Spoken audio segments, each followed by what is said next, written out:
এই যে গাছটা দেখছেন, এই গাছটাকে অনেকে ভাটির গাছ বলে, ভান্টি বলে, অনেকে ভাট বলে।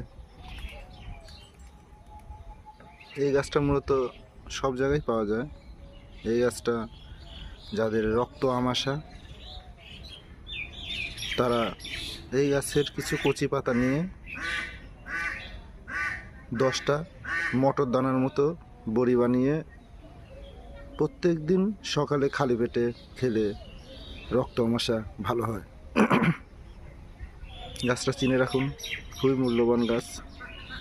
আরও অনেক কাজেই লাগে এই গাছ, সেটা পরে বলবো। এটা রক্ত আমাশার জন্য বিশেষ উপকারী। খেয়ে দেখুন, প্রমাণ পাবেন। আর আমার চ্যানেলটা লাইক, শেয়ার অ্যান্ড সাবস্ক্রাইব করেন।